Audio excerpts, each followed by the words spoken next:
శ్రీ శీతలాదేవి. ఈ శీతలాదేవి నామస్మరణ ఎక్కడైతే జరుగుతూ ఉంటుందో అక్కడ రోగనాశనం జరుగుతూ ఉంటుంది. అంతేకాకుండా భయము, ఘోరమైన ప్రమాదాలు కూడా తప్పిపోతాయి. ఆటంకాలు, ఆపదలు తొలగి సమస్త శుభములు, అభివృద్ధి, సంతానము, భోగభాగ్యాది వృద్ధి కూడా కలుగుతూ ఉంటుంది. ఈవిడ ఒక చేతిలో చాట, ఇంకో చేతిలో చీపురు, మరి ఒక చేతిలో అమృత కలశము, ఇంకో చేతిలో అభయముద్ర, ఇవన్నీ కూడా చూపిస్తూ గాడిదను వాహనంగా చేసుకుని మనకు దర్శనమిస్తూ ఉంటుంది.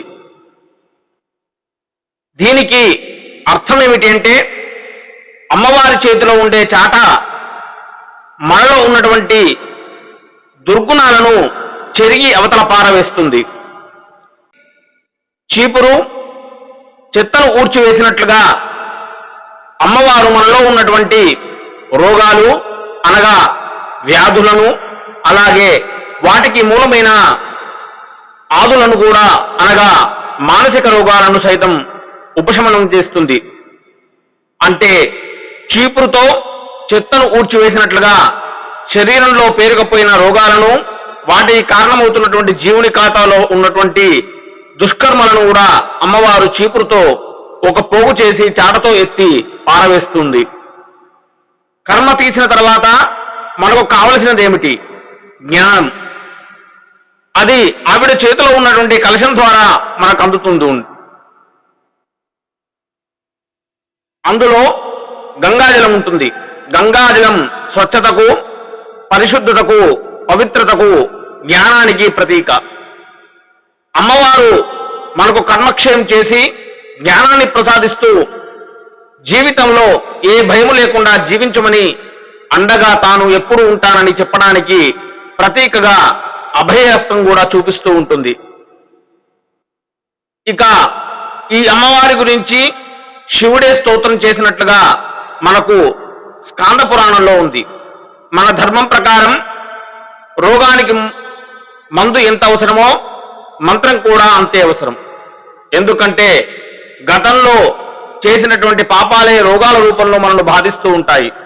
అయితే మంత్రానికి కానీ ఔషధానికి కానీ లొంగని భయంకరమైనటువంటి ప్రారంధం వలన కలిగే రోగాలను కేవలం ఈ యొక్క శీతలాదేవి ధ్యానం మాత్రమే మనకు నశింపజేస్తుంది.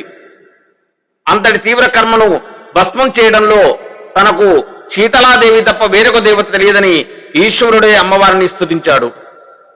ఈ అమ్మవారి ఆరాధనతో భౌతికమైన ఆరోగ్యం, మానసిక ఆరోగ్యం, జ్ఞానము, ధైర్యం మనకు అలవడతాయి. ఈవిడ స్మరణ ఎక్కడ ఉంటే అక్కడ రోగనాశనం జరుగుతుంది.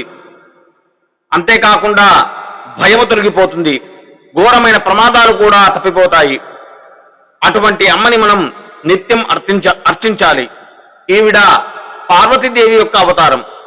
ఉత్తర భారతదేశంలో శీతలానామంతో అర్చించబడుతుండగా, దక్షిణ భారతదేశంలో పోచమ్మ, ఎల్లమ్మ, పోలేరమ్మ మొదలైన పేర్లతో మనం పూజిస్తూ ఉన్నాం. అనగా గ్రామ దేవతల యొక్క స్వరూపం ఈ యొక్క శీతలాదేవి.